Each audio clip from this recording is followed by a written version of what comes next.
daw ang dapat linisin. Naku po. Baka paplantsahin ang dapat plantsahin, ano? Oo, yung isa nga, yung dalawa nga, hindi na mahagilap eh. Ang balita, nagtaka. Tumakas na ba? Ah?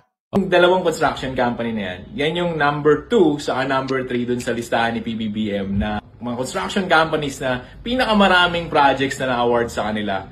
And yung projects amounting to billions of pesos. O, tapos? Tapos yung interview na yan, matagal na kasi yan.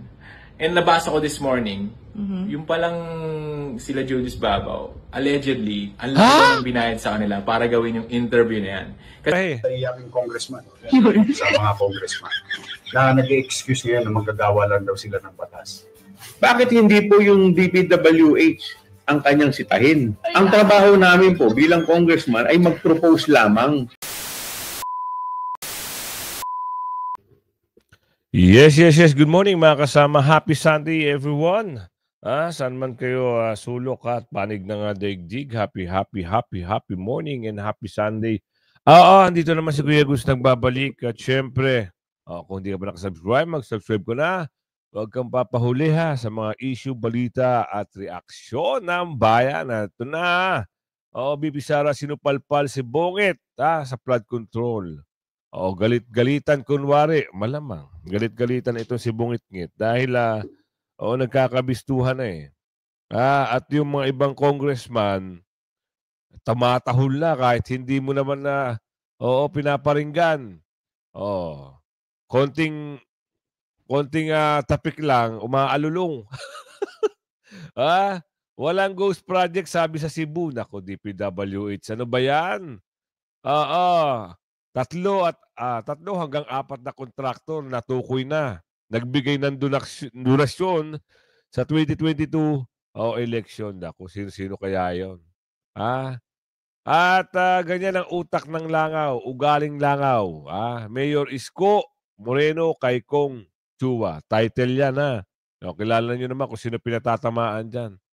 Talagang, siyempre pag-uusapan din natin maya-maya, itong sikat na kontraktor, yung nagna-number 3, nagna-number 4. At hindi lang yan talaga sila pala ang number 1 bidder.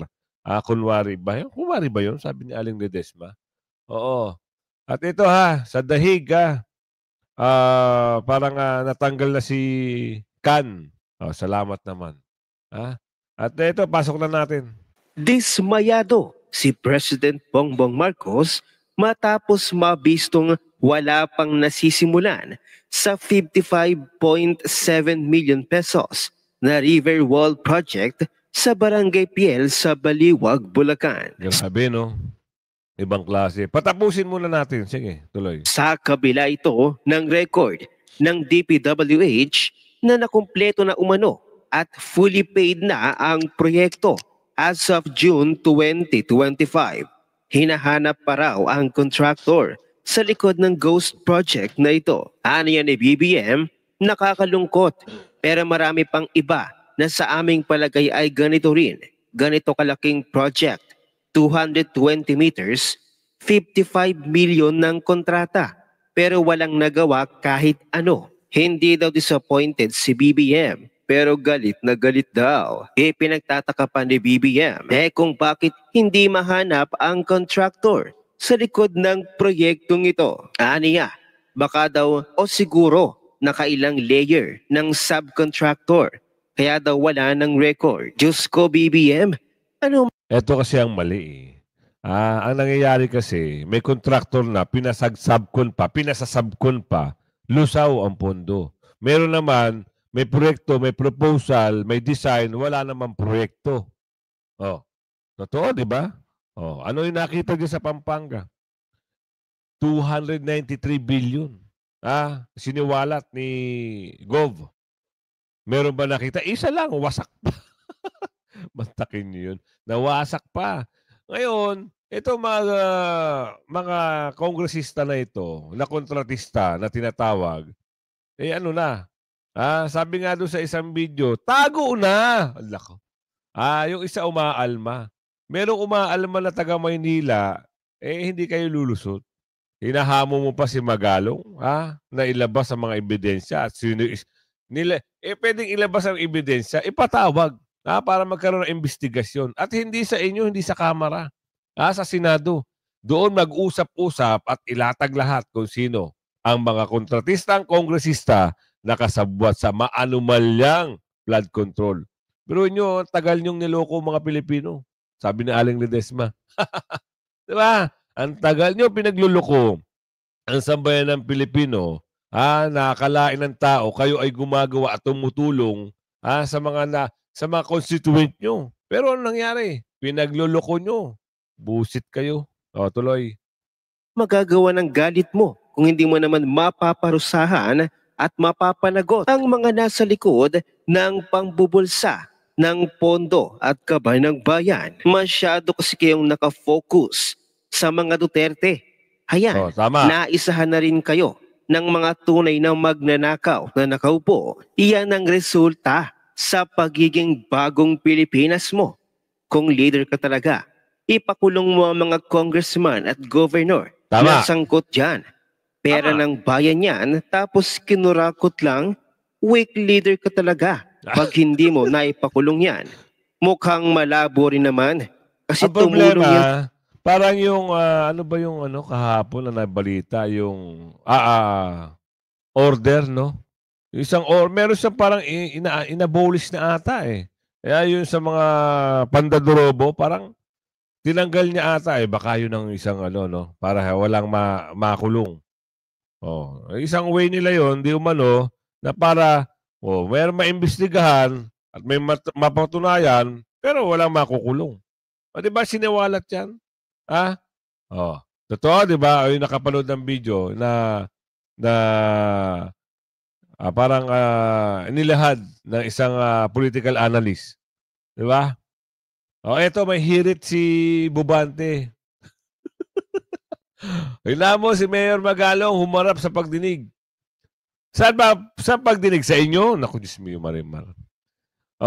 Baka gisahin nyo si Mayor. Kasi ang lumalabas dito, siya ngayon ang whistleblower, baka mamaya i-contempt nyo. Magalit-galitan kayo. Pero wag gano'n hindi ka naman panalo eh. Tigilan nyo kami. Huwag ka magalit Baka magalit-galitan ka, hindi ka naman winner. Loser ka, ginawan ka lang ng paraan. Totoo, di ba? Nakantipaklong ka. Ito, pasok. Ano sabi rito? Ano sabi? Hinamo si Mayor Magalong. Ano daw? May hamon po kayo kay Baguio City Mayor Benji Magalong. Can you clarify that, sir? Yung alin po, Greg? Yung hamon po ninyo, Kong, kay Mayor Magalong. Una, inamon ko siya na halimbawa siguro, hindi naman siguro... Saka lang, sir, tinawag kang Kong. Okay, mga kasama. Ano ba tawag niyo dito? Nanalo ba ito? Nakatang tipaklong. District 6. Ito na yung natalo na nakaupo. Sa pamamagitan ng disqualification ni Chua Uy. Chua Uy ba? Ni Joey Uy, sorry. Disqualify si Uy dahil sa bintang na hindi raw Pilipino o hindi citizen ng Pilipinas. Nakatang tipaklong. Tumanda na ang mama sa Maynila. Chinese lang ang apelido. Bakit naman? Marami naman dyan. Yung iba nga Amerikano eh. Diba? Hindi naman na-disqualified. Bakit si Uy ilang beses na nakaupo na pagkakonsihal, naging congressman pa, na-disqualified. Swerte, no? Ang bola kasi, ang bola ay bilog. Nahilot di umano, sabi ni Aling Ledesma. Banat! Talagang serious ang kanyang sinasabi, pwede naman siya mag-apologize. No, sinabi niya na ayaw niya mag-apologize. So, Di siya mag-apologize kasi tama naman yung sinasabi niya eh. Di ba? Bakit kayo tinatamaan? Bakit naman meron ganun? Kung hindi ka apektado at wala kang nililihim, hindi ka magsasalitaan ng ganyan. Tama. Di ba? Baka naman apektado, sabi ng matanda ni si Aling Marie. Baka masyadong marami. Tahan-tahan lang. At saka galingan nyo. Dahil andyan na ang leon ng Maynila. Ang leon ng Maynila ay rawr. Nasisimula na si Chua, di ba? Sunod-sunod na yan. Galingan nyo ng husto. Magandang gawin niya, sinabi ko nga dito, the honorable thing na kailangan gawin niya, kung talagang meron siyang alam, sabihin niya na kung sino yung mga yan. No? Sabihin niya na kung sino yung yan. Di ba nga sabi nga niya, harap siya pag siya'y pinatawag? Di ba? Alam ka naman sabihin, ibulong sa'yo. Naman talaga, oh. Testify under oath. At para malinis po natin ang sistema na nais tayo talaga maging malinis. Ano na lilinisin? Woo! Para malinis daw ang dapat linisin. Naku po. Baka paplantsahin ang dapat plantsahin, ano? Oo, yung isa nga, yung dalawa nga, hindi na mahagilap eh. Ang balita, nagtaka. Tumakas na ba? O humarap ba sa inyo yung kaibigan yung taga Bicol? Nakita nyo ba dyan sa camera? O, paki-update naman tayo kung may nakakapansin dito sa, yung may eroplano. Paki-update naman. Nagpakita na ba ang sa bali-balita, wala na raw sa bansa, anak ng tipaklong. Sino kaya nagsabi niyan? Baka susunod, lahat na kayo. Yung mga nadadawit, Dismi Marimar naman. Ubos ang congressman, naglipara na. Klaruhin lang po natin, siya ho ba ay nakatanggap na ng imbitasyon mula sa mga komite sa Kongreso para humarap sa mga pagdinig? Actually, hindi ko talaga nalaman na meron siyang natanggap. Pero palagay ko yung head ng tri-committee, si Terry Ridon, nagsabi na publicly na siya ay imbitado na humarap. Pero ang Kamara ho ba ay may just in case no na tumanggi itong si Mayor Magalong, ang Kamara ho ba ay may kapangyarihan na isamon itong si Mayor Magalong kasama na yung mga ebidensyang sinasabi niya? Bakit hindi? Siya ang unang-unang whistleblower. Kita mo naman. Yan na sinasabi natin eh. Basta whistleblower, papakulong nyo, hindi pwede yun. Taong bayan ngayon ang may pangil. Wala na sa inyo. Para na kayong bolan, dinidribble ng taong bayan, sabi ni Aling Ledesma. Huwag niyong galitin ng gusto ang mga constituent mo. Huwag mong galitin ng gusto ang mga taong bayan. Oo. Sabi ni Aling Ledesma, galingan nyo na lang ng gusto sa pagtanggi. Ito si Mayor Magalong, number 1. Pag ito tumakbong senador sa 2028, talagang ako mismo, aaraw-arawin ko yung pangangampanya. Kita nyo, napakatapang na tao. Hindi siya bumitaw sa Duterte. Siniwalat niya mga Dorobo. Ngayon, nagsasama-sama ang mga mayor na mga galing. Andyan ang mayor ng Pasig. Andyan ang mayor ng Quezon City. Sama pa natin si Mayor Isko. Pag nagsama-sama yan, lahat, tas ito, wala ng congressman. Wala naman Dorobo. Kaya naman eh. Bakit hindi kaya ng mayor? Kaya ng mayor. Ano ba ang trabaho ng congressman? Sasabihin natin tagagawa lang ng batas. Hindi tagagawa ng proyekto. Anong nangyayari kasi pinapatibag yung magandang kalsada, pinatitibag. Tapos, aayusin. Ano nangyari? Pondo. Pondo. May papakita ko sa inyong video na talagang matutuwa kayo. Kasi kahit sa pamamagitan ng kanilang mga comedy videos, may tatamaan talaga. Talagang tatamaan sila. Sa pool, pag tinamaan. Papakita ko tapos ibabalik natin dyan mamaya Wait lang Wait lang. Kasi, para mas maganda, bakit ito? Pakita natin Sa pool dito yung mga yung mga congressman. Yung mga Dorobo. Ano yan, Kuya Gus, papakita mo? Pakita natin to. Play mo. Kita nyo yan? Ayos, di ba? Gibayin nyo yan. Ayusin natin. Sa poll, di ba? Ulitin natin, Kita nyo yan? Ayos, di ba? Gibayin nyo yan. Ayusin natin. Ganyan yung mga nangyayari. Ganyan yung mga nangyayari sa panahon pag gusto nilang kumikbak. Totoo. Di ba? Gibain nyo. Aayusin natin. Ito pa. Papakita pa ako sa inyo. Para mas maganda, malinaw sa malinaw. Hindi ito totoong nangyayari to sa mga congressman. Ano sabi rito? Play natin. Naman ang ating quick fix sa ating flood control.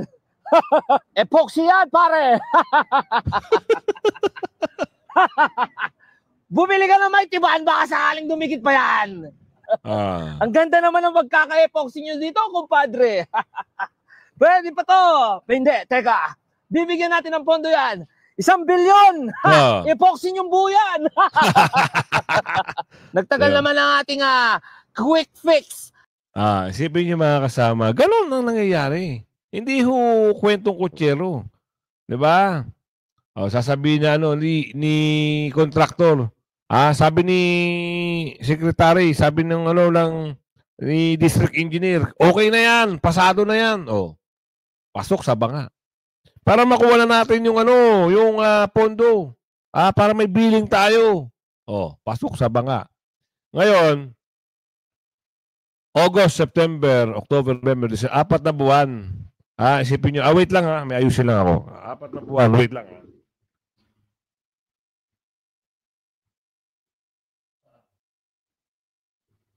Yun. So, 4 na buwan, konti na lang, dahil matatapos na yung taon. Ang usapin na naman dito, pondo. Ayan naman ang usapin eh. Totoo, di ba? Ano nangyari? Yan nangyari sa piniplay ko. Nawala ata yung piniplay ko Oo nga, nawala nga. So, balik tayo. Kuha tayo ng Oo.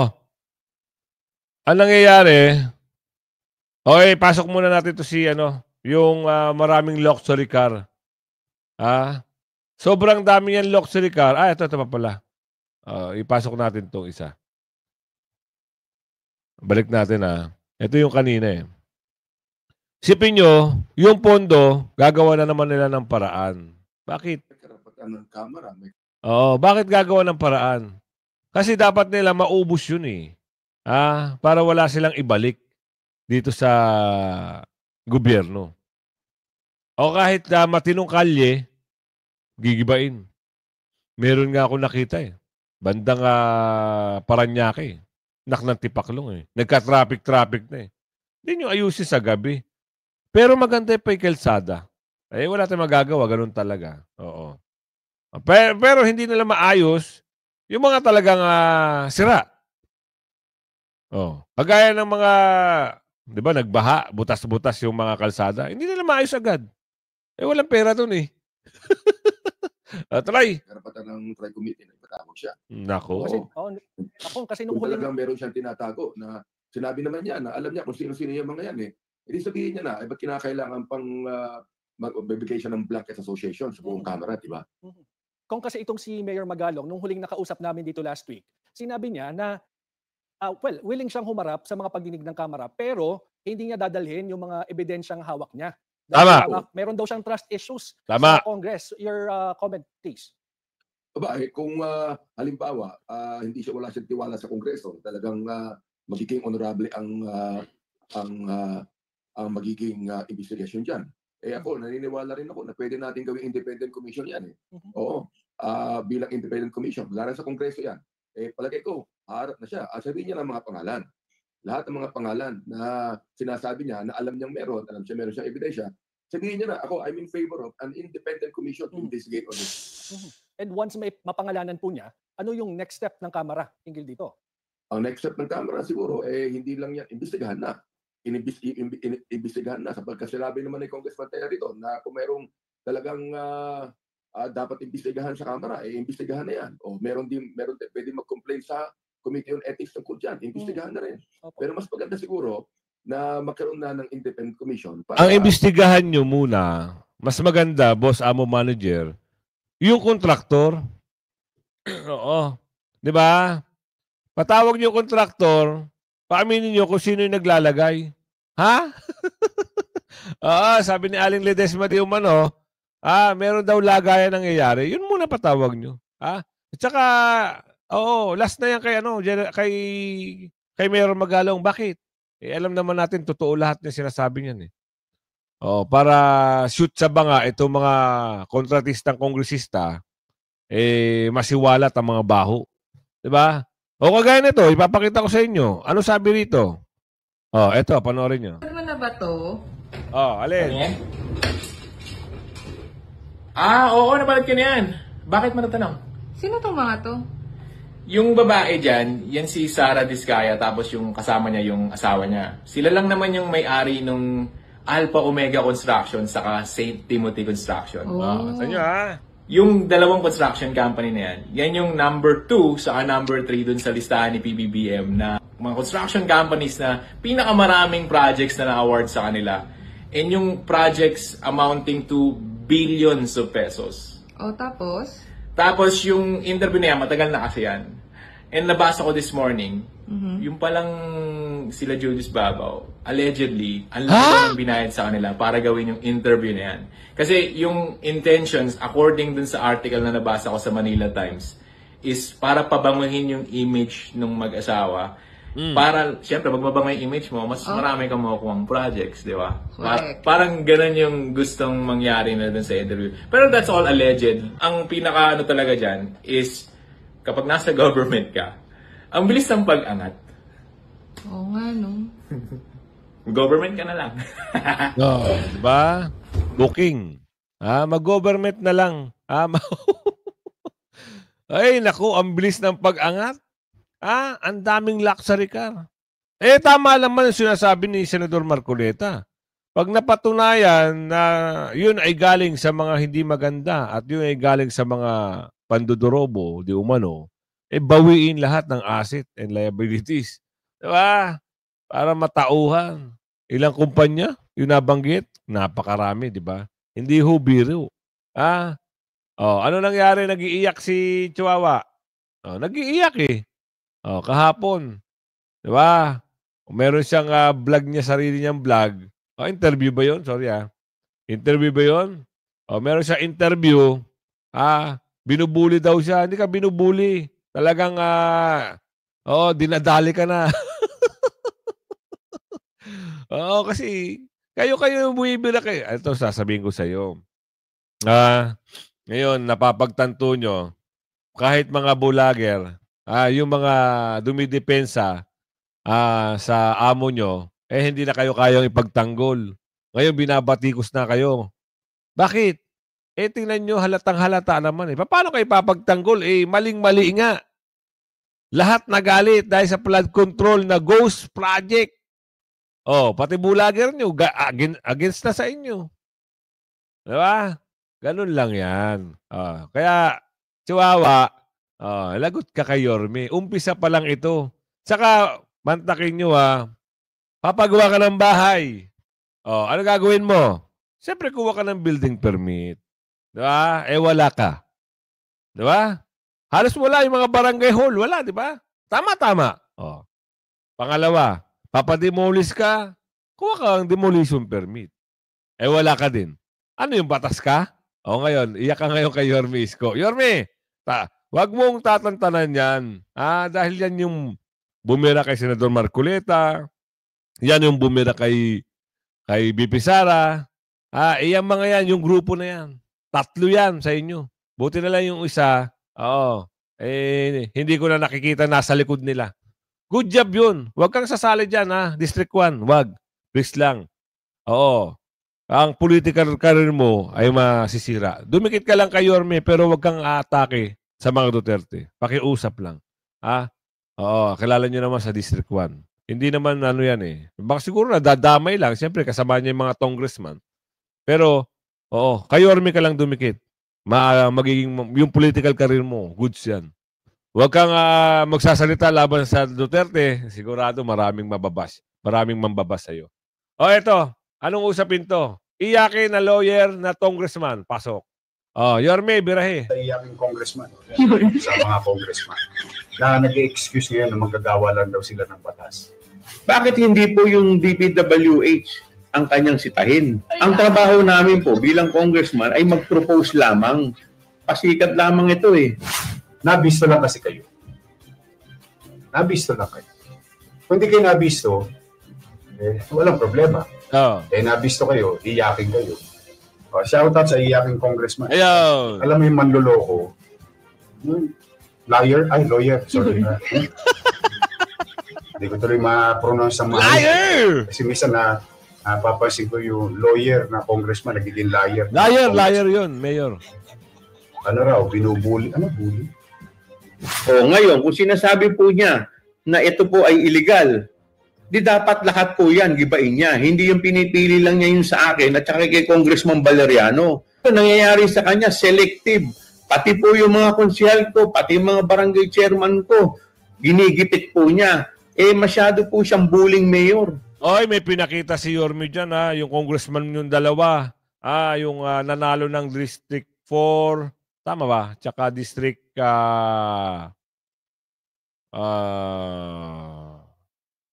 District 2, 3? Basta yung dalawang congressman. Ando naman, may permit naman. Bakit sa'yo wala? Bukod tangi ata, sa'yo wala Ito, kung hindi ito politika, bakit pinipili lang niya yung gigibain niya at piniperwisyo niya? Nahuli lang, nabisto lang kayo. Kaya umiiyak kayo. Ito, sa inyo to, sa distrito nyo to. DPWH. Ito. Huwag na kayo lumayo. Ito ito, alam ng taga Maynila to. Ito, distrito. Pagitan ng 3rd District at 4th District. Ano ang maganda rito? Ayan po, approve po. Ano po maganda rito? Nagbayad po sila ng buwis. Magkano po ang biniharang buwis o what you call contractor's tax sa gobyerno ng Maynila? 504,000 ang binayad. Yun yata ang ayaw ipagawa ng mga ibang congressman. O baka kasi mabawasan to yung privilege o yung para sa kanila kung ano man. O sino man yun. Tanungin natin kung ano sagot ng mga manonood. Kumukuha po ba kayo ng permit kapag kayo nagpapagawa ng bahay? Pag kayo nagpapademolish ng bahay, kumukuha ba kayo ng demolition permit? Yan diba? Kayo ba'y nagpapagawa ng bahay, kumukuha ba kayo ng building permit? Bakit sa inyo, maliit na lupa, maliit na bahay, dahil sa pagsisikap mo, pag-iipon mo, pagpupunyagi mo, o naayayos mo sarili mo, gusto mo maayos yung tahanan mo. Tama. Kukuha ka ba ng permit mo ka? Siyempre, Yorme. Lahat tayo. Diba?